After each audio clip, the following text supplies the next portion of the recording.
오늘 우리가 주목할 말씀 신약성경 마가복음 7장 31절부터 37절까지의 말씀입니다. 찾으셔서 함께 봉독하겠습니다. 시작. 예수께서 다시 두로 지방에서 나와 시돈을 지나고 데가볼리 지방을 통과하여 갈릴리 호수에 이르매 사람들이 귀먹고 말 더듬는 자를 데리고 예수께 나와 안수하여 주시기를 간구하거늘 예수께서 그 사람을 따로 데리고 무리를 떠나 손가락을 그의 양 귀에 넣고 침을 뱉어 그의 혀에 손을 대시며 하늘을 우러러 탄식하시며 그에게 이르시되 에바다 하시니 이는 열리라는 뜻이라. 그의 귀가 열리고 혀가 맺히는 것이 곧 풀려 말이 분명하여졌더라. 예수께서 그들에게 경고하사 아무에게도 이르지 말라 하시되 경고하실수록 그들이 더욱 널리 전파하니 사람들이 심히 놀라 이르되 그가 모든 것을 잘하였도다. 못 듣는 사람도 듣게 하고 말 못하는 사람도 말하게 한다 아니라. 아멘.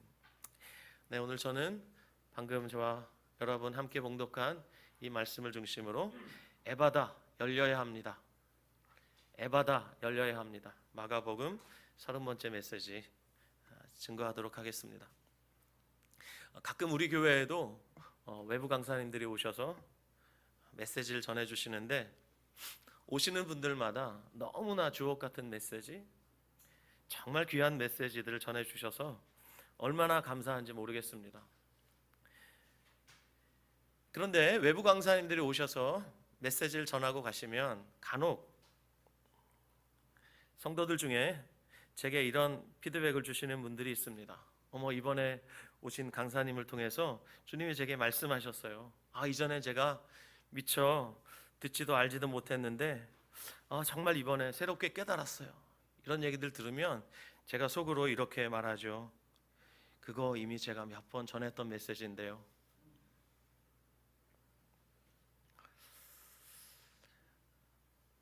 왜 그럴까 하고 생각해 봤어요. 생각해 보면 저도 분명히 그 메시지를 전했고 그리고 그 메시지들을 들었지만 그때는 그 메시지가 안 들렸을 수 있겠다라는 생각이 들었어요. 그리고 혹은 들었어도 무슨 말인지 알지 못했을 것 같다라는 생각도 들었어요. 반대로 말하면 그때는 안 들렸는데 신앙이 성장하고 성숙하면서 이제는 들리게 됐더라는 겁니다. 미국 뉴욕에 가면 리디머 교회라는 아주 유명한 교회가 있습니다. 그 교회를 담임하시는 팀 켈러라는 목사님의 책에 나오는 재밌는 이야기가 있어요. 어떤 목사님이 목사가 되기 이전에 아주 어릴 때부터 교회 공동체에서 자랐답니다. 그리고 성장하면서 기독교에 대한 관심이 너무 커져서 기독교를 너무 알고 싶어서 공부를 하다가 특히 종교개혁가 마틴 루터의 그 유명한 갈라디아서 주석까지 다 읽었대요. 그리고 그 후에 군에서 복무하던 중에 군목을 통해서 복음을 듣게 되었답니다. 자, 군목이 전해준 복음이 어떤 복음이냐면 이런 것이에요. 구원은 그리스도께서 우리를 위해 이루신 일, 즉 그분의 삶과 죽음과 부활로 말미암아 은혜로만 얻는다. 동의하시면 아멘. 맞아요. 구원은 은혜로만 얻는다. 그 메시지를 듣고 비로소 복음이 무엇인지 알고 믿음의 첫 발을 내디딜 수 있었답니다. 그런데 그분이 군에서 복음을 듣고 믿음의 첫 걸음을 내디디면서 군목에게 이렇게 말했대요. 마틴 루터까지 복음을 모를 줄은 전 정말 몰랐습니다. 어이가 없습니다. 이랬다는 거예요. 군목이 너무 어리둥절한 표정으로 다시 물어봤대요. 아니, 루터의 갈라디아서 주석까지 읽어보았는데 어떻게 루터가 그런 얘기를 안 했을 수가 있습니까? 그랬더니 이분이 이렇게 말했대요. 루터의 갈라디아서 주석도 읽어봤는데 은혜로 구원받았다는 내용은 없었습니다. 그러자 군목이 이렇게 말했대요. 다시 돌아가서 꼼꼼히 읽어보시라고. 그래서 다시 루터의 갈라디아서 주석을 열어서 읽어보는데 거기에 모든 페이지에 은혜로 얻는 구원이 있고, 그리고 거기에 자기가 밑줄까지 치고 어떤 부분은 색칠까지 해놨다는 거예요. 읽었어요. 읽었는데 루터를 복음도 모르는 사람으로 취급해 버린 거예요. 여러분, 무슨 얘기입니까? 그때는 안 들렸던 거죠. 그때는 안 보였던 거죠. 그때는 그것이 무슨 말인지 깨닫지 못한 겁니다. 제가 신학대학원에서 3년 동안 목회학 석사 과정을 했습니다. 그렇게 약 99학점을 듣고 MDiv라고 하죠. 그 디그리를 받고 이제 목회자가 될 수 있는 어떤 자격을 갖췄습니다. 그런데 그때는 사실 뭐가 뭔지 몰랐어요. 그때는 뭘 배웠는지 잘 기억도 안 나요. 그런데 진짜 공부는 제가 개척하면서부터 저의 필요에 의해서, 그리고 하나님께서 경험하게 해주신 여러 가지를 통해서 그때 비로소 제가 공부라는 공부를 했던 것 같아요. 어려운 책들을 신학대학원에서 많이 읽었습니다. 그런데 읽을 땐 저자를 많이 욕을 했죠. 왜 이렇게 어렵게 써놨어?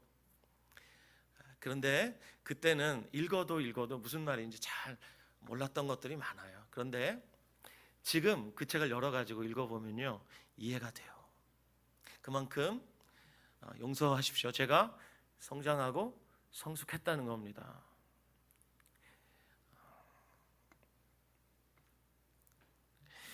여러분은 이사야 선지자를 통해서 말씀하시며 탄식하셨던 하나님의 마음을 아마 한 번쯤은 느껴보셨을 거예요. 우리 다 함께 이사야서 말씀 찾아보겠습니다. 이사야서 6장 8절 9절 말씀. 구약성경 이사야 6장 8절에서 9절 말씀. 자, 8절 우리 형제님들이, 9절 자매님들이. 자, 형제님들 시작. 내가 또 주의 목소리를 들으니 주께서 이르시되 내가 누구를 보내며 누가 우리를 위하여 갈고 하시니 그때 내가 이르되 내가 여기 있나이다 나를 보내소서 하였더니, 자, 가서 이 백성에게 이르시기를 너희가 듣기는 들어도 깨닫지 못할 것이요 보기는 보아도 알지 못하리라 하여. 아멘. 이것을 좀 더 쉽게 이해하실 수 있도록 세 번역으로 읽어드리겠습니다. 그때 나는 주님께서 말씀하시는 음성을 들었다. 내가 누구를 보낼까? 누가 우리를 대신하여 갈 것인가? 내가 아뢰었다. 제가 여기에 있습니다. 저를 보내어 주십시오. 그러자 주님께서 말씀하셨다. 너는 가서 이 백성에게 너희가 듣기는 늘 들어라. 그러나 깨닫지는 못한다. 너희가 보기는 늘 보아라. 그러나 알지는 못한다 하고 일러라. 자, 당시 하나님 백성인 유다 사람들과 예루살렘 사람들이 하나님 말씀을 늘 듣습니다. 그렇지만 깨닫지 못하고 있었습니다. 그리고 하나님 말씀을 보았습니다. 여러분 아시나요? 이사야가 벗은 몸으로 3년 동안 다녔습니다. 그렇지만 이사야의 벗은 몸과 같은 눈에 보이는 말씀으로 말씀하셔도 이스라엘 백성들은 보아도 보지 못했습니다. 그들을 향한 하나님의 탄식이 바로 방금 읽었던 이사야서 6장 8절 9절, 특별히 9절 말씀입니다. 너희가 듣기는 늘 들어라. 그러나 깨닫지는 못한다. 너희가 보기는 늘 보아라. 그러나 알지는 못한다. 이것이 하나님의 탄식이었습니다. 오늘 본문에도 보면 예수님의 탄식이 나오죠. 자, 오늘의 본문 마가복음 7장 31절 이하를 보면 예수님께서 제자들과 함께 두로와 시돈 지방을 다니시고 대가볼리 지방을 통과하셔서 갈릴리 호수로 도착하셨을 때 사람들이 귀먹고 말 더듬는 자를 데리고 예수님께 나와서 고쳐주시기를 간구했습니다. 근데 그를 고치시는 예수님이 탄식하고 계시는 모습을 우리가 보고 있습니다. 자, 34절 말씀, 마가복음 7장 34절 말씀 다시 읽겠습니다. 시작. 하늘을 우러러 탄식하시며 그에게 이르시되 에바다 하시니 이는 열리라는 뜻이라. 자, 여기 탄식하시며 라고 번역된 헬라어, 즉 그리스어 단어 스테나조, 이 단어는 고통받고 힘들어하면서 한숨 쉬고 있는 상태를 나타낼 때 사용하는 단어예요. 너무 고통스러워요. 너무 힘겨워요. 그래서 한숨을 쉬면서 신음하고 있는 상태를 가리키는 단어 스테나조. 그런데 스테나조, 이 단어가 가리키는 탄식은 이 비극적이고 절망적인 상태가 영원히 지속되는 그것 때문에 하는 탄식이 아니라 오히려 회복을 갈망하기 때문에 소망 가운데 하는 탄식이에요. 예수님이 지금 이 남자를 바라보시면서 하늘을 우러러 탄식하셨어요. 예수님이 어떡하지 그러시면서 절망하시면서 탄식하신 것이 아니라 이 사람의 회복을 갈망하시면서 이제 곧 고치시겠지만 그 사람의 회복을 바라보시면서 탄식하셨다는 것을 우리가 주목해야 합니다. 그렇다면 여러분, 오늘 본문을 보면서 예수님까지 탄식할 수밖에 없었던 귀먹고 말 더듬는 자의 상태가 저와 여러분에게, 오늘 이 본문을 주목하고 있는 우리에게 던지고 있는 메시지는 무엇일까 깊이 생각해 보고자 합니다. 여러분, 첫사람 아담을 아실 겁니다. 그가 범죄하고 타락했습니다. 그것이 어떤 결과를 가져왔습니까? 아담의 범죄와 타락은 끔찍한 결과를 가져왔는데, 첫 번째, 하나님과의 관계가 완전히 깨져버렸습니다. 다 함께 창세기 3장 6절부터 우리가 함께 주목해 보겠습니다. 창세기 3장 6절.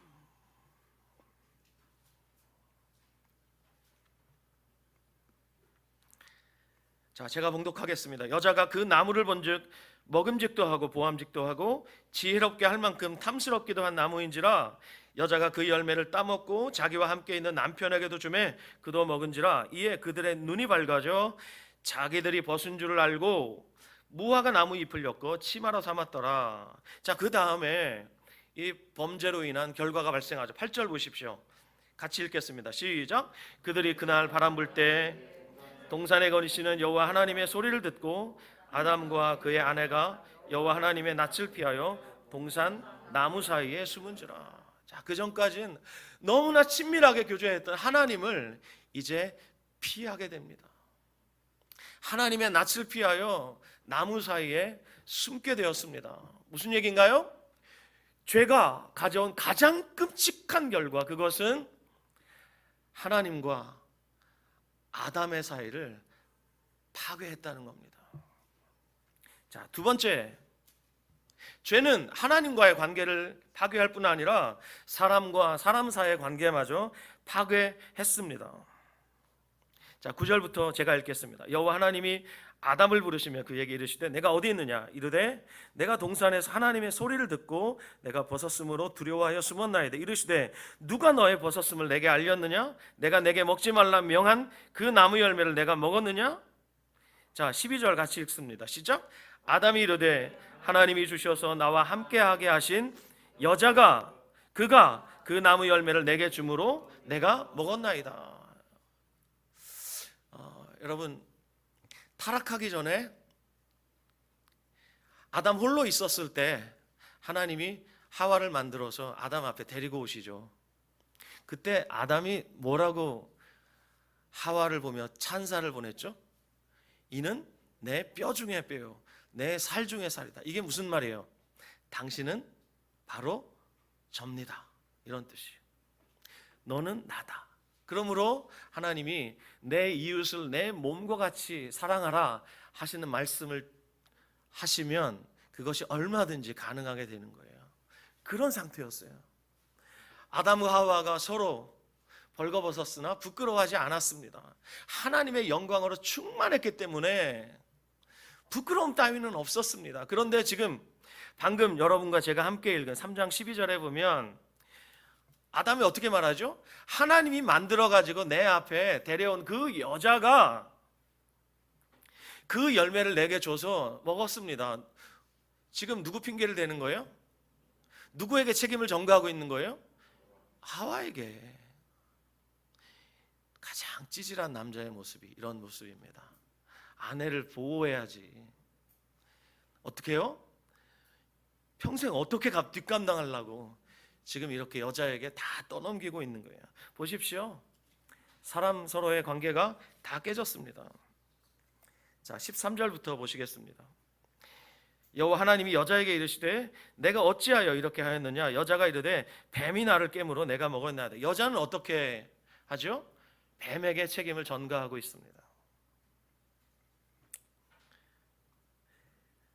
자, 16절 또 여자에게 이르시되 네가 임신하는 고통을 크게 더하리니 내가 수고하여 자식을 낳을 것이며 너는 또 남편을 원하고 남편은 너를 다스릴 것이니라 하시고, 이렇게 관계가, 사람 사이의 관계가 다 깨졌다는 것을 우리가 볼 수 있습니다. 죄가 가져온 끔찍한 결과, 두 번째입니다. 세 번째 결과가 있습니다. 그건 뭐냐면 모든 피조물의 통치자로 창조받은 아담이 더 이상 피조물에게 왕노릇할 수 없게 되는, 아담과 피조물의 관계가 깨지는 이런 끔찍한 결과를 가져왔어요. 17절, 18절, 19절 같이 읽겠습니다. 시작. 아담에게 이르시되 내가 내 아내의 말을 듣고 내가 내게 먹지 말라 한 나무의 열매를 먹었은즉 땅은 너로 말미암아 저주를 받고 너는 내 평생에 수고하여야 그 소산을 먹으리라.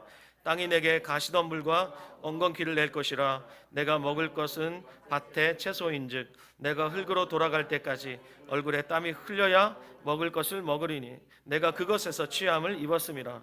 너는 흙이니 흙으로 돌아갈 것이니라 하시니라. 특별히 17절 땅은 너로 말미암아 저주를 받고, 그래서 더 이상 땅에서 수고함 없이는 그 어떤 것도 얻을 수 없는,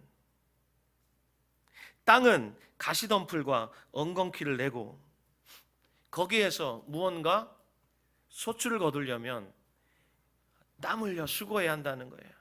그래서 아담과 피조물의 관계가 이렇게 깨졌습니다. 세 번째, 마지막 네 번째는 죄가 가져온 끔찍한 결과, 네 번째는 나와 내 자아의 관계가 깨진 겁니다. 이렇게 됐을 때 사람은 자기 자신이 누구인지 알지 못하게 됩니다. 극도의 허무주의에 빠지게 됩니다. 21세기를 들어서 의학이 이렇게 발전했는데도 불구하고 수많은 질병들이 계속해서 발견되죠. 특별히 심신과 관련된, 특별히 이 마음의 병과 관련된 수많은 질병들이, 트라우마라든지 무슨 신드롬이라든지 우리가 이전에 듣도 보도 못한 이런 이 마음의 병들이 우리 인류를 얼마나 괴롭히고 있는지 모릅니다. 전부 나와 내 자아의 관계가 깨졌기 때문에 이런 일들이 벌어지는 것입니다. 자, 이렇게 죄로 말미암아 수많은 관계들이 깨졌는데 이것 때문에 이제 모든 피조물이, 그리고 하나님의 자녀들이, 심지어 하나님까지도 탄식하게 된다는 것을 오늘 본문 말씀을 통해서 우리가 주목해 볼 수 있습니다. 자, 다 함께 로마서 8장 19절부터 22절 말씀 보겠습니다. 오늘은 성경을 좀 찾겠습니다. 로마서 8장 18절부터 22절 말씀.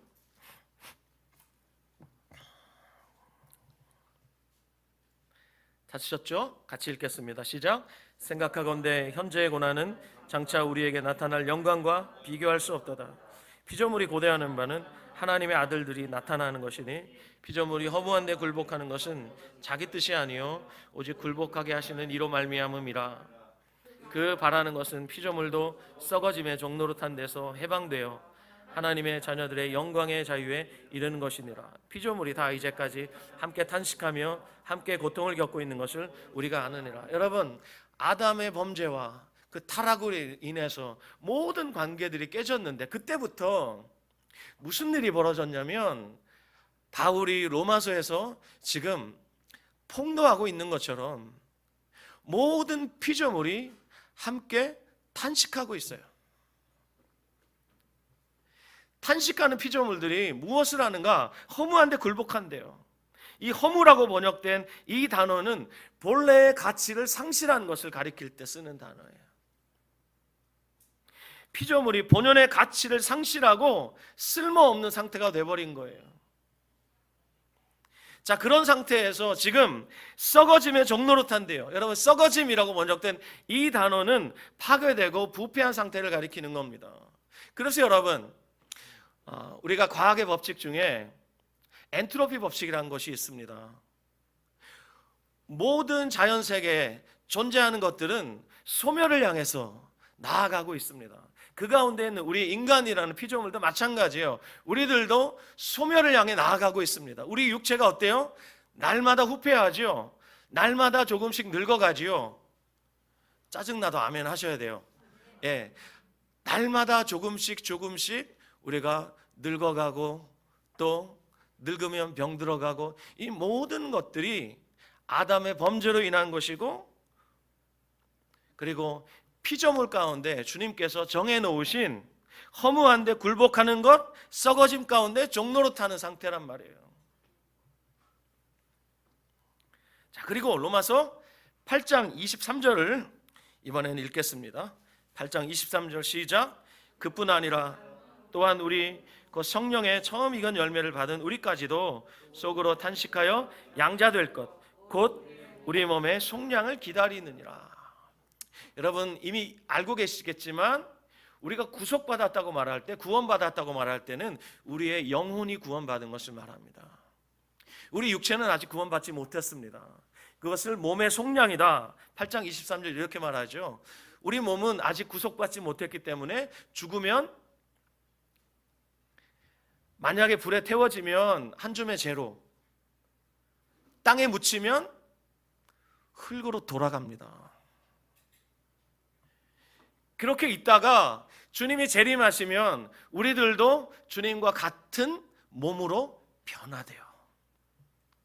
주님이 재림하실 때 우리의 몸은 속량이 될 것입니다. 그렇지만 그때까지는 우리는 우리 육체의 연약함을 계속해서 감내하면서, 이 연약함 가운데 시간이 지나가면서 늙으면서 그 가운데 탄식하면서 무엇을 기다려요? 몸의 속량을 기다리는 거예요. 어때요? 이 탄식은 절망이 아니라 회복을 소망하는 소망의 탄식이에요. 모든 피조물의 탄식도 마찬가지예요. 하나님의 자녀들이, 하나님의 아들들이 나타나는 그날을 기다리는, 회복을 갈망하는 탄식을 하고 있는 거예요. 자, 그리고 놀라운 말씀이 있죠. 로마서 8장 26절 말씀 같이 읽을까요? 로마서 8장 26절 말씀 시작. 이와 같이 성령도 우리의 연약함을 도우시나니 우리는 마땅히 기도할 바를 알지 못하나 오직 성령이 말할 수 없는 탄식으로 우리를 위하여 친히 간구하시느니라. 아멘. 아멘. 성령께서, 우리 안에 계시는 성령께서, 믿는 자 안에 계시는 성령께서 탄식하세요. 탄식하시면서 주님이 무엇을 바라보고 계시는 거예요? 우리의 주님이신 성령님께서 무엇을 바라보시는 거예요? 우리의 회복을 바라보시는 거예요. 우리 회복이 이제 28절부터 30절까지 나오죠.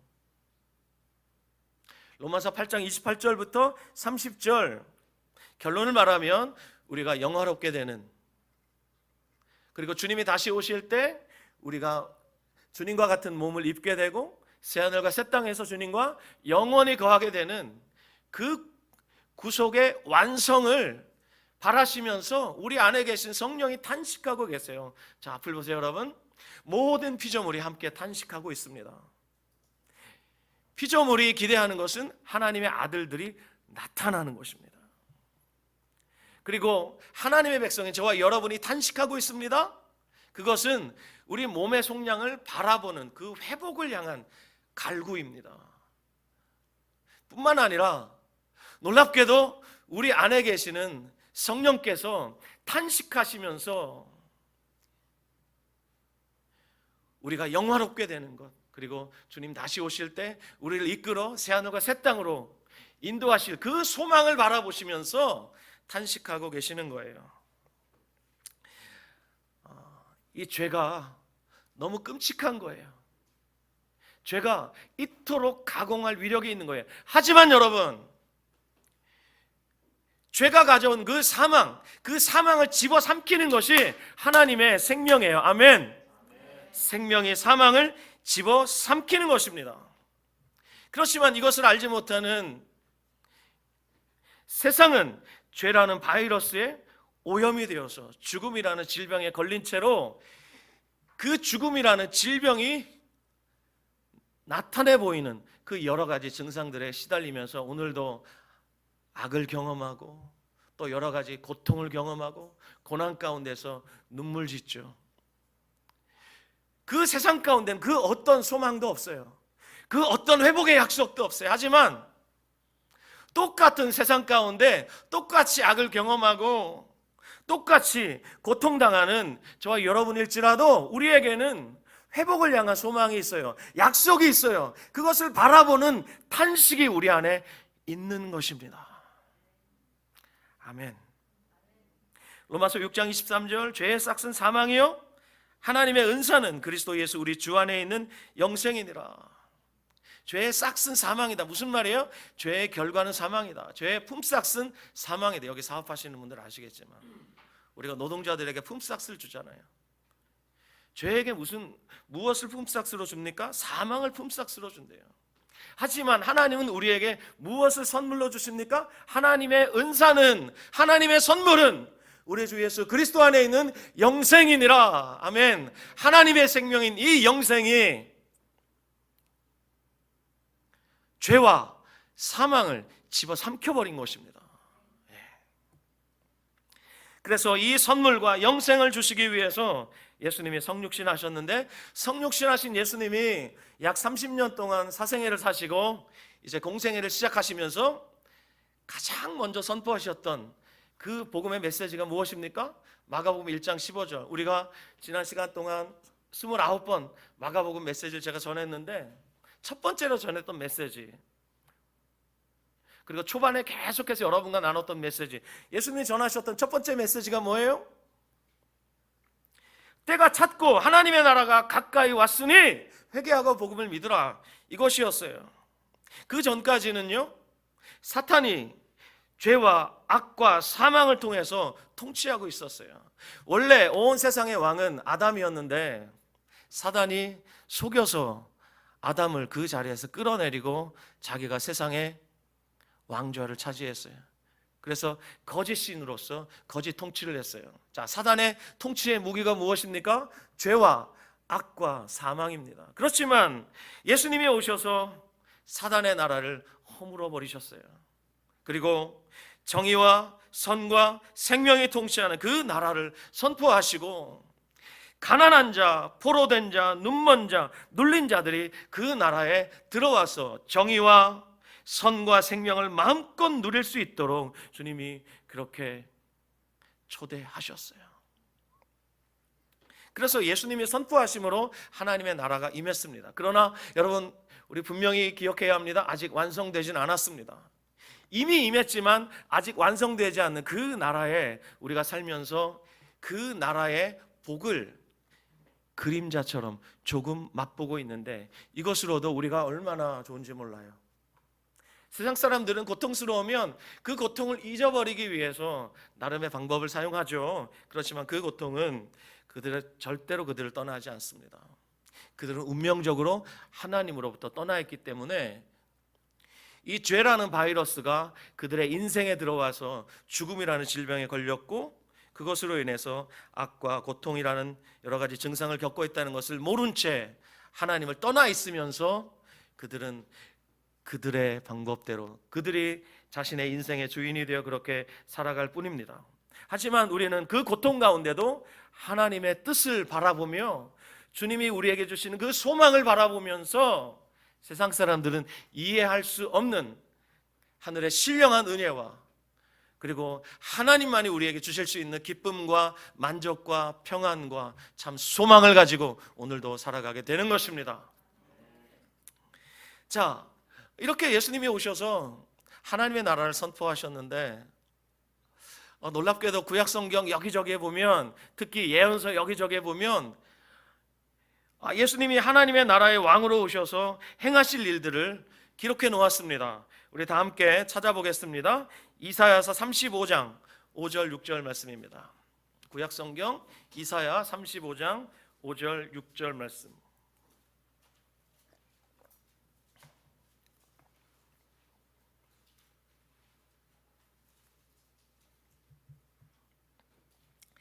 같이 읽을까요? 시작. 그때 맹인의 눈이 밝을 것이며 못 듣는 사람의 귀가 열릴 것이며 그때 저는 자는 사슴같이 뛸 것이며 말 못하는 자의 혀는 노래하리니 이는 광야에서 물이 솟겠고 사막에서 시내가 흐를 것임이라. 여기 맹인이 있습니다. 못 듣는 사람이 있습니다. 저는 자가 있습니다. 말 못하는 자가 있습니다. 예수님 앞에 온 사람 누구예요? 못 듣고 말 못하는 사람이죠. 자, 이들이 누굽니까? 맹인, 못 듣는 사람, 저는 자, 말 못하는 자. 이들이 바로 고통 중에 신음하면서 탄식하면서 회복을 바라보고 있는, 회복을 당연히 소망해야 하는 모든 연약한 인간들을 대표합니다. 그리고 이들의 고통이 전부 육체와 관련이 있죠. 여러분, 육체의 고통이야말로 인간이 가장 절실하게 노임받기를 원하는 구원, 그것을 상징합니다. 우리가 살면서 정말 고통스러울 때가 언제예요? 관계가 깨질 때 정말 고통스럽죠. 그렇죠? 그리고 내가 가지는 것을 상실했을 때, 그리고 사랑하는 사람을 상실했을 때, 이런 고통들이 있습니다. 그런데 고통 중에 고통이라고 할 수 있는 것, 그것은 연약한 육체가 질병에 걸릴 때, 정말 너무 고통스러운데 그 고통에서 나를 누구도 해방시켜 줄 수 없을 때, 의사도 어떻게 할 수 없을 때, 그것만큼 고통스러운 것이 없을 거예요. 지금 여기 맹인, 못 듣는 사람, 저는 자, 말 못하는 자, 이 사람들이야말로 육체적으로 고통당하면서 아주 절박하게 구원을 기다리고 있는 모습입니다. 이들 가운데 대표하는 사람이 오늘 예수님 앞에 나온 귀먹고 말 못하는 사람입니다. 자, 그를 예수님이 어떻게 고치시죠? 오늘 본문 마가복음 7장을 보시면 그를 일단 무리로부터 따로 떼어내십니다. 그리고 조용한 곳으로 데려가시죠. 왜 그랬을까요? 가영 집사님, 왜 이렇게 하셨을 것 같아요? 윤 장로님, 왜 예수님이 이렇게 하셨을 것 같아요? 그냥 보시고 말씀 한마디 하시면 될 텐데. 틀림없이 그랬을 겁니다. 오늘 마가복음 7장 제일 마지막 절 보세요. 사람들이 심히 놀랐다 그러죠. 심히 놀랐단 말은 정말 놀랬다 이 정도가 아니라 거의 까무러칠 정도로 정신을 잃어버릴 만큼 그렇게 놀란 것을 가리킵니다. 사람들의 혼비백산이라 그러죠. 너무 놀라서 혼이 다 빠져나갈 만큼, 그만큼 놀랄 때 그걸 가리키는 게 심히 놀랐다는 거예요. 그러면 틀림없이 예수님을 다시 왕으로 추대하자는 움직임이 있었을 거예요. 오병이어 사건 이후에 어떤 일이 있었죠? 예수님을 왕으로 추대하려고 했죠. 그런 것처럼 이 사건 이후에 사람들이 심히 놀랐다 그랬는데 틀림없이 그렇게 했을 거예요. 그러니까 예수님께서 이용당하고 싶지 않으셨던 거예요. 그래서 이 사람을 따로 데리시고 무리를 떠나셨습니다. 그리고 어떻게 하시죠? 손가락 요 두 개를 귀에다가 이렇게 넣으세요. 갖다 대셨을까 아니면 귀를 막 쑤셨을까요? 그건 모르겠어요. 갖다 대셨겠죠. 우리 주님 젠틀하시니까 갖다 대시고, 그리고 좀 불결한 것 같지만 침을 뱉어가지고 그 사람이 혀에다 갖다 댔어요. 군대에서 고참이 막 말하는데 침이 튀잖아요. 그럼 뭐라고 하는 줄 아세요? 가만히 있어, 로얄 젤리야, 이렇게 말하거든요. 여러분 뭐에 웃으시는 거예요? 예? 예수님이 침을 뱉어가지고 이 사람의 혀에다가 갖다 댔어요. 그리고 어떻게 하시죠? 하늘을 우러러 탄식하세요. 탄식하세요. 이 사람의 상태를 보시면서 예수님이 탄식하시는 거예요. 아담의 범죄로 인해서 하나님을 떠난 모든 인간을 대표하고 있는 사람이 지금 예수님 앞에 있는 거예요. 이 사람은 단지 귀먹고 말이 어눌한 사람이 아니라 하나님 앞에서 귀먹고 하나님 앞에서 하나님이 원하시는 고백을 도무지 할 수 없는, 영적으로 완전히 불구가 되어버린 모든 인간들을 대표하는 사람이란 말이에요. 이 사람을 앞에 두시고 주님이 탄식하신 거예요. 그러면서 명령하시죠. 에바다. 이게 아람어 혹은 히브리어라 그래요. 아람어일 가능성이 많은데 저는 아람어를 모르니까요. 근데 그 주석에 보면 에파타 이렇게 돼 있어요. 예수님께서 큰 소리로 에바다 이렇게 말씀하신 거예요. 번역하면 열리라. 오늘 설교 제목이 무엇입니까? 에바다, 열려야 합니다. 그래서 그의 귀가 열립니다. 그리고 혀가 풀립니다. 말이 분명해집니다. 자, 그러면 여러분 생각해 보세요. 자, 앞을 보세요. 예수님이 병자를 치유하신 사건들 사복음서에서 우리가 읽잖아요. 근데 예수님 주로 어떻게 고치시죠? 대부분은 손을 얹어 안수하심으로 고치십니다. 그리고 문둥병자의 몸에 접촉하시죠. 이렇게 안수하시거나 접촉을 통해서 고치시는 경우가 많습니다. 그리고 어떤 경우는 예수님이 말씀 한마디로 고치세요. 백부장의 하인, 그 하인을 불쌍히 여겨요. 그때 주님이 말씀으로만 하시죠. 그랬더니 그 시로 하인이 깨끗하게 낫죠. 이렇게 말씀으로만 고치시고, 죽은 나사로를 살리실 때 어떻게 하셨어요? 들어가셔서 끌어내시지 않아요. 그냥 무덤 앞에서 큰 소리로 명령하시죠. 나사로야 나오너라, 이렇게 했을 때 나왔단 말이에요. 그리고 오늘 본문에 있는 말씀처럼 침을 사용하세요. 그리고 실로암에 가서 씻으라고 말했던 그 맹인을 고치실 때는 어떻게 해요? 침을 바닥에 뱉어서 진흙을 짓이겨 가지고 침이 잔뜩 묻은 그 흙을 눈에다 갖다 대요. 이렇게 그렇게 하고 가서 씻으라 그랬을 때 이 사람이 고침을 받죠. 그렇게 고치시는 경우도 있고, 때로는 한 사람의 믿음을 보시고 그 믿음을 보시고 고치시는 경우도 있어요. 방법이 다양합니다. 여러 가지 방법으로 고치십니다. 그런데 오늘 본문에 나오는 이 사람은 예수님이 손가락을 귀에다 집어넣으시고 터치하시고 그리고 침을 뱉어서 혀에다 갖다 대셨습니다. 우리도 그렇잖아요. 하나님이 어떤 사람은 말씀을 듣다가 예배 중에 고치세요. 그 누구도 그 사람에게 손을 대지 않아요. 그런데 그 사람이 정말 주님을 바라보면서 말씀 앞에 집중할 때 주님이 그 사람을 고치셔요. 제가 몇 주 전에 여러분에게 말씀드린 것처럼 어떤 자매님은 남편을 용서했을 때 그날 그 시로 하혈이 그쳤어요. 어떤 행위를 통해서, 어떤 결단을 통해서 주님이 기뻐하시지 않는 죄를 토설함으로 인해서 고침받는 경우도 있고, 그리고 어떤 사람은 수술과 항암과 그 이후에 아주 기나긴 이런 지난한 과정을 통해서 고치시는 경우도 있어요. 그 사람은 수술 때에 눕게 하십니다. 그리고 전신마취라는 것을 통해서 그 사람을 죽였다가 살려내시면서 그 사람을 고치기도 하시고, 또 심지어 여러분 여러분도 인정하시겠지만 어떤 사람은 병을 고쳐달라고 주님께 아무리 기도를 해도 안 고쳐주세요. 사도 바울이 그 육체의 가시를 가지고 하나님께 기도했습니다. 사탄이 준 가시다. 바울이 사단의 사자라 그러잖아요.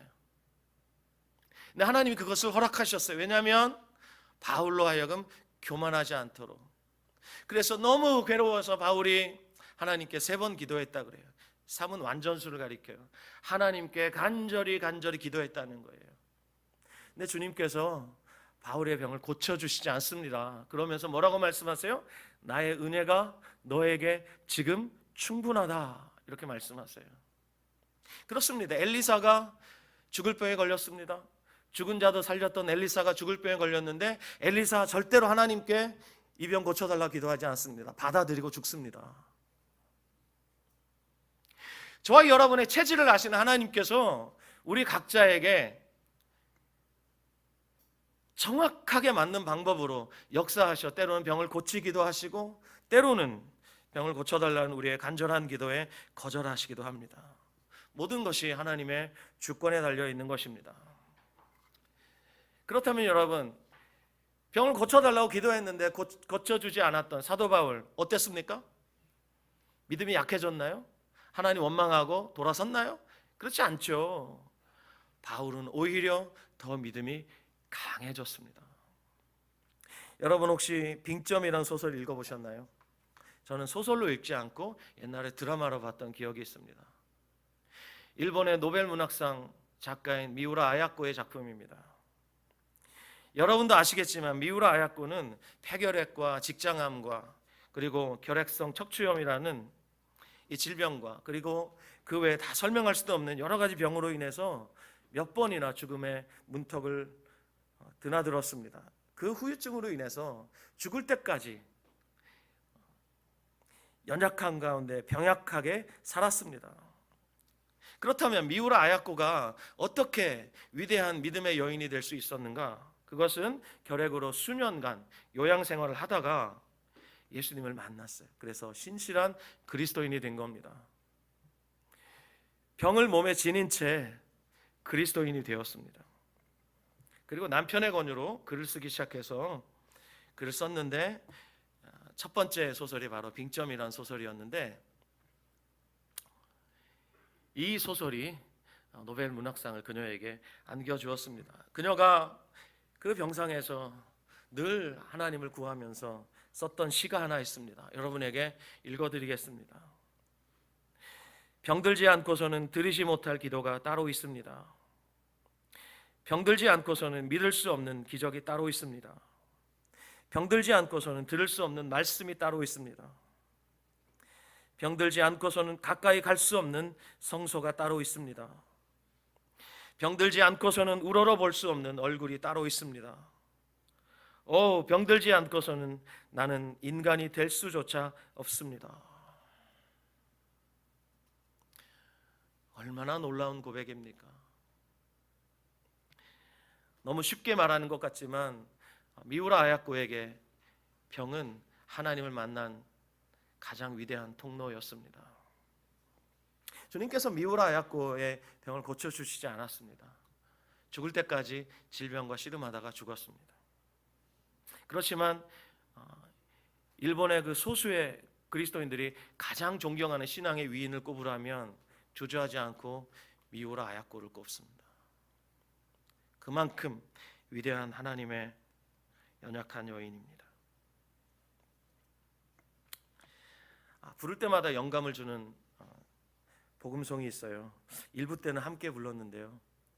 나 가진 재물 없으나, 우리 한번 아시면 같이 한번 불러볼까요? 제 집사님 A 코드로 해주세요.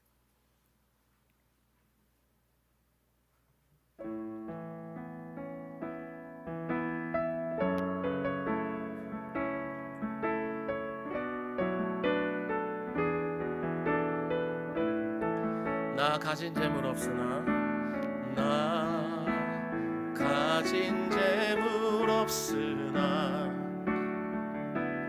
나 남이 가진 지식 없으나, 난 남에게 있는 건강 있지 않으나, 나 남에게 있는 건강이 있지 않으나 나 남이 없는 것 있으니 나 남이 없는 것 있으니 다시 한번 나 가진 재물 없으나 나 가진 재물 없으나 나 남이 가진 지식 없으나 남이 가진 지식 없으나 나 남에게 있는 건강 있지 않으나 나 남에게 있는 건강 있지 않으나 나 남이 없는 것 있으니 나 남이 없는 것 있으니 나 남이 못 본 것을 보았고 나 남이 못 본 것을 보았고 나 남이 듣지 못한 음성 들었고 나 남이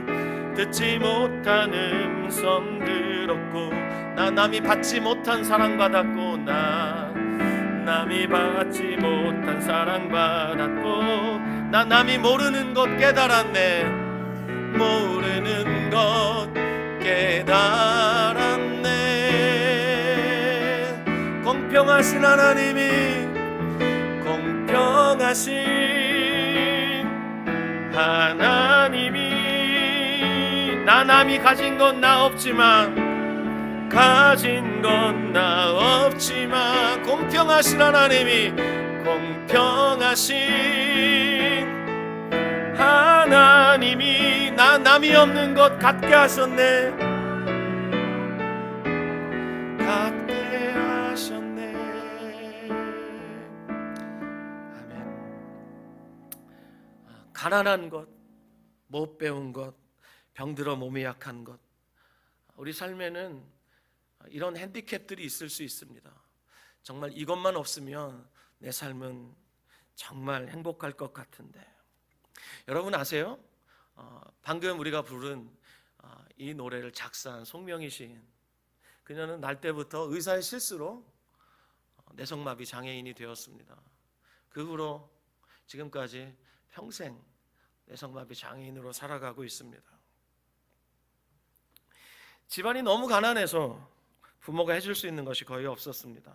그래서 자신의 삶을 저주하면서 하나님을 원망하고 아무것도 해주지 않는 부모를 원망하고 반항하며 살았습니다. 그러다가 16살 되던 해에 극심한 절망이 찾아왔고 그때 비로소 하나님께 부르짖기 시작했습니다.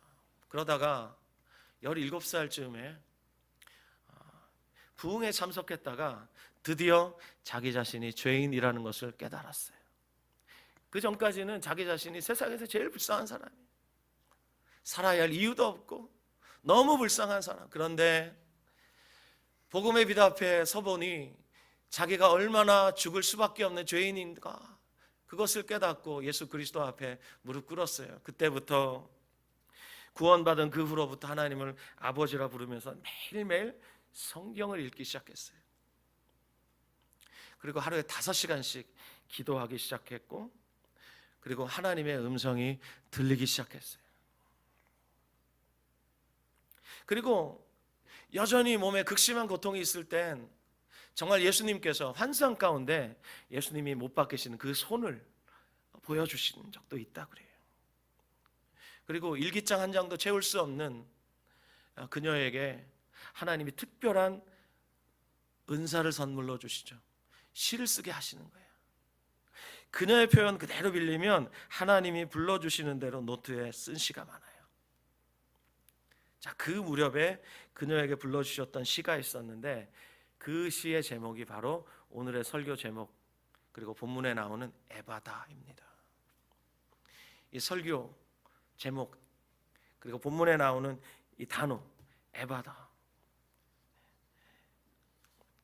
이 에바다라는 시 제가 여러분에게 읽어드리겠습니다. 열어주소서, 열어주소서, 내 눈을 열어주소서, 주님 바라볼 수 있도록. 열어주소서, 열어주소서, 내 귀를 열어주소서, 주님 말씀 들을 수 있도록. 열어주소서, 열어주소서, 내 마음을 열어주소서, 주님의 뜻 깨달을 수 있도록. 열어주소서, 열어주소서, 내 입을 열어주소서, 주님 말씀 전할 수 있도록. 저 이거 대학생 때 많이 불렀습니다. 열어주소서, 열어주소서. 내 눈을 열어주소서. 뒤에도 많지만 열어달라고. 성경의 시인이 이걸 쓰면서 얼마나 주님께 간절히 기도했을까요? 자, 여러분, 오늘 본문에 나오는 이 귀먹고 그리고 말이 어눌한 이 사람, 혀가 묶여 있었던 이 사람은 단지 이 사람 혼자 예수님 앞에 나온 것이 아닙니다. 예수님이 탄식하셨던 것을 보면 알 수 있어요. 모든 인류를 대표해서 나왔는데, 우리가 다음 시간부터는 마가복음 8장부터 쭉 이제 흥미진진한 이 제자들의 어처구니 없는 모습들을 우리가 주목하게 될 텐데, 여러분, 이 사건 다음에 이제 8장부터 무슨 일이 벌어지냐면 제자들의 어처구니 없는 모습들을 우리에게 계속 보여줍니다. 무슨 얘기인가요? 그들의 눈이 가려져 있다는 겁니다. 그들의 귀가 막혀 있었다는 겁니다. 그들의 마음이 닫혀 있었다는 겁니다. 그런데 그들을 향해서 예수님이 질문 하나 하시죠. 다 함께 마가복음 8장 29절 말씀 찾아서 읽어주시기 바랍니다. 마가복음 8장 29절 말씀 시작. 또 물으시되 너희는 나를 누구라 하느냐? 베드로가 대답하여 이르되 주는 그리스도시니이다 하며. 와우! 베드로가 예수님을 향해서 12제자를 대표해서 너무나 놀라운 고백을 했어요. 주는 그리스도십니다. 자, 그런데 이건 베드로가 잘났기 때문에 베드로가 뭔가를 알아서 이렇게 대답한 것이 아닙니다. 다 같이 마태복음 16장 17절 말씀 보겠습니다. 마태복음 16장 17절, 여러분 조금만 더 힘을 내주시기 바랍니다. 마태복음 16장 16절 17절 두 절 읽으면 좋겠습니다. 시작. 시몬 베드로가 대답하여 이르되 주는 그리스도시요 살아계신 하나님의 아들이시니이다. 예수께서 대답하여 이르시되 바요나 시몬아 내가 복이 있도다. 이를 내게 알게 하니는 혈육이 아니요 하늘에 계신 내 아버지시니라. 그렇습니다. 베드로가 이렇게 고백할 수 있었던 이유는 그 시간에 하나님께서 베드로의 눈을 잠깐 열어주시고 귀를 잠깐 열어주시고 그 마음을 잠깐 열어주셨기 때문에.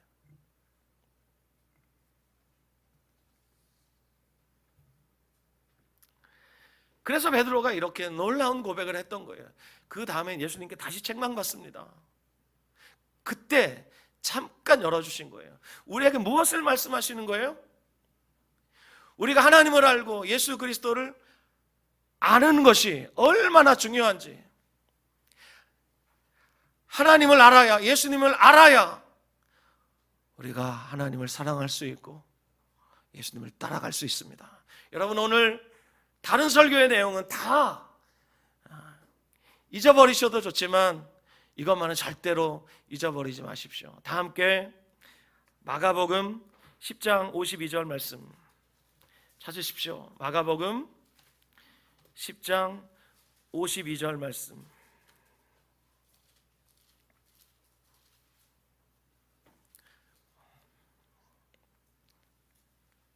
마가복음 10장 52절 말씀 시작. 예수께서 이르시되 가라 내 믿음이 너를 구원하였느니라 하시니 그가 곧 보게 되어 예수를 길에서 따르니라. 소경 바디메오 이야기입니다. 그가 길에서 눈 떴습니다. 그 다음에 그가 보게 되었다. 그 다음에 무슨 표현이 있습니까? 길에서 예수를 따르니라. 여러분, 봐야 예수님을 따를 수 있는 겁니다. 에바다 하고 주님이 외치셨습니다. 열려야 주님을 따를 수 있는 겁니다. 눈이 열려서 주님을 볼 수 있어야 주님을 따를 수 있는 것입니다. 어떻게 열리죠? 주님이 열어주셔야 되는 거예요.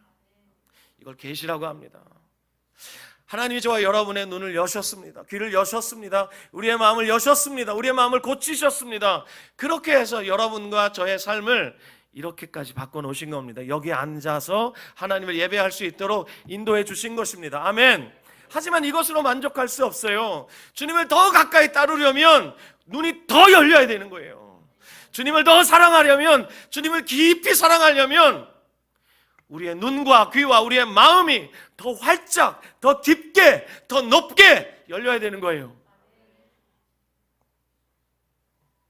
그래서 바울 사도는 에베소 교회를 향해서 놀라운 기도를 했죠. 다 함께 에베소서 1장 신약성경 에베소서 1장 17절부터 19절 말씀. 바울의 기도입니다. 어느 날 제가 저희 처갓집에 가서 화장실에 앉아가지고 깜짝 놀랐습니다.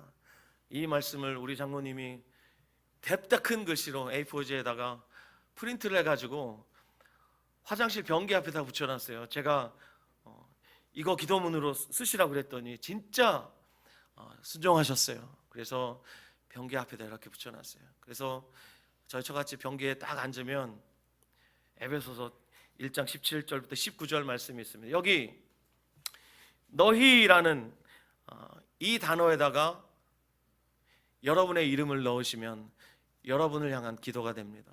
그리고 남편의 이름을, 아내의 이름을, 그리고 사랑하는 자녀의 이름을 여기다 넣고 우리는 수시로 기도할 수 있습니다. 이걸 코팅을 해가지고 가지고 다니면서 우리는 얼마든지 기도할 수 있습니다. 1장 17절부터 19절 같이 읽습니다. 시작. 우리 주 예수 그리스도의 하나님 영광의 아버지께서 지혜와 계시의 영을 너희에게 주사 하나님을 알게 하시고 너희 마음의 눈을 밝히사 그의 부르심의 소망이 무엇이며 성도 안에서 그 기업의 영광의 풍성함이 무엇이며 그의 힘의 위력으로 역사하심을 따라 믿는 우리에게 베푸신 능력의 지극히 크심이 어떠한 것을 너희로 알게 하시기를 구하노라. 여기 지혜와 계시의 영이라고 말하는데 이분이 누구예요? 성령님을 가리키는 거예요. 하나님이신 삼위 하나님의 제3위이신 성령 하나님을 가리키는 거예요. 성령 하나님을 우리에게 주신 이유가 무엇인가요? 여러분, 성령은 말 그대로 한자로 풀면 거룩한 영이죠. 그 거룩한 영을 왜 우리에게 보내셨어요? 왜 우리의 마음 중심에 거룩한 영이 내주하시게 하셨나요? 거룩한 영이신 그분을 이용해서 세속적인 것을 구하라고 그런 기독교는 없습니다. 우리에게 성령을 주신 이유는 본문의 말씀에 의하면 하나님을 알게 하시려고. 자, 하나님을 알려면 어떻게 됩니까? 18절 너희 마음의 눈이 열려야 된다. 마음의 눈이 열려야 합니다, 여러분. 마음의 귀가 열려야 합니다, 여러분. 마음이 날마다 새로워져야 합니다. 마음이 쓰레기장이 되면 하나님을 알 수가 없습니다. 그래서 무엇을 알게 하시기를 원하나요? 첫 번째 18절에 나오죠. 그의 부르심의 소망. 바랄 수 없는 중에 바라는 것이 진짜 소망 아니겠습니까? 누구라도 편한 상황 가운데 바라라, 그럼 바라지 않습니다. 그렇지만 바랄 수 없는 가운데 진정으로 바랄 수 있다면 그것이야말로 참 소망이죠. 이것이야말로 생명 아니겠습니까? 그래서 소망에 동그라미 하십시오. 소망을 보게 해주십시오. 두 번째, 성도 안에서 그 기업의 영광의 풍성함이 무엇이며 풍성함 동그라미 하십시오. 이것을 알게 해달라고.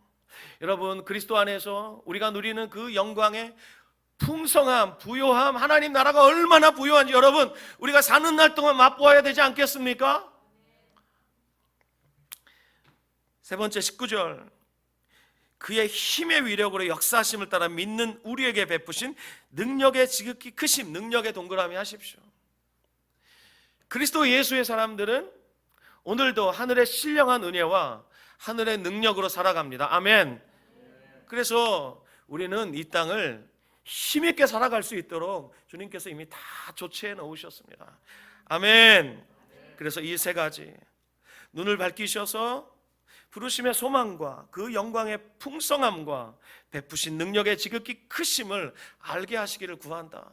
이것이 바울 사도의 기도였습니다. 그러므로 여러분, 우리가 날마다 구해야 할 것이 무엇입니까? 우리의 눈을 열어주십시오.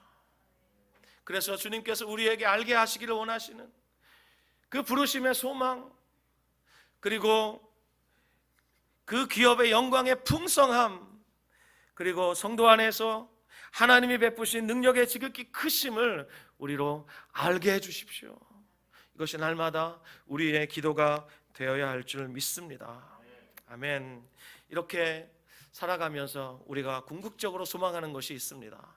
그건 오늘 마지막으로 찾게 될 말씀, 요한계시록 21장 3절부터 5절 말씀.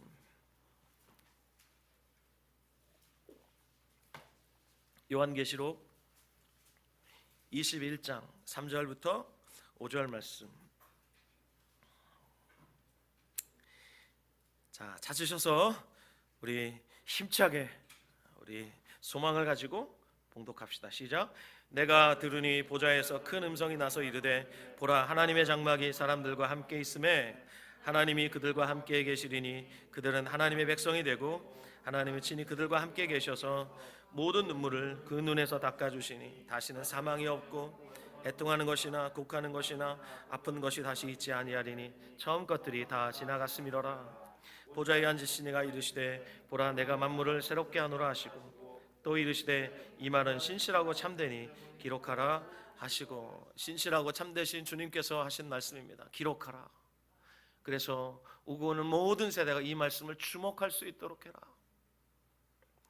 여기 여러분, 눈물을 닦아주신다 그랬죠. 그래서 사망이 없고 애통하는 것이나 곡하는 것이나 아픈 것이 없는 그 나라, 새하늘과 새 땅으로 인도하실 것이다 라는 이 말씀이 우리의 참 소망이 되어서 하나님의 나라가 완성되고 그 나라가 도래할 것입니다. 사랑하는 여러분, 그때까지는 우리가 탄식합니다. 예수님이 귀멀고 혀가 묶여 있었던 그 남자를 바라보시면서 하늘을 향해 탄식하셨던 것처럼 하나님도 탄식하시고 또 하나님의 자녀된 우리들도 탄식하고 모든 피조물이 탄식할 수밖에 없는 이 악과 고통이 난무하고 있는 이 땅에서 우리가 궁극적으로 소망해야 할 것이 무엇인가? 그것은 바로 눈물도 없고 사망도 없고 애통하는 것도 없고 곡하는 것도 없고 아픈 것도 없는 바로 그 나라. 여러분, 이것을 이번 한 주간도 소망하시면서 바라보시면서 주 안에서 힘을 얻어 살아가시기 바랍니다. 마지막으로 여러분에게 송명희 시인의 시를 한 편 읽어드리고 마치고자 합니다. 제가 고등학교 때부터 시를 좀 쓰는 사람이었는데 지금은 시감이 다 날아갔어요. 송명희 시인의 시를 읽을 때마다 얼마나 이 시가 제 영혼을 맑게 하는지 모르겠습니다. 참소경이라는 시입니다. 참소경이 누구인가? 세상을 보지 못하는 사람인가? 아니라 주님을 보지 못하는 사람 아닌가? 당신은 소경이 아닌가? 안진뱅이 누구인가? 이 땅을 걷지 못하는 사람인가? 아니라 주님께 가지 못하는 사람 아닌가? 당신은 주께 가고 있나? 참 병신이 누구인가? 세상을 알지 못하는 사람인가? 아니라 주님을 알지 못하는 사람이 아닌가? 당신은 병신이 아닌가? 벙어리가 누구인가? 유창하게 말 못하는 사람인가? 아니라 주께 기도를 못하는 사람 아닌가? 당신은 벙어리 아닌가? 참 죄인이 누구인가? 자기 죄를 슬퍼하는 사람인가? 아니라 자기 죄를 알지 못하는 사람 아닌가? 당신은 죄인이 아닌가? 우리 다 같이 자리에서 일어나시겠습니다.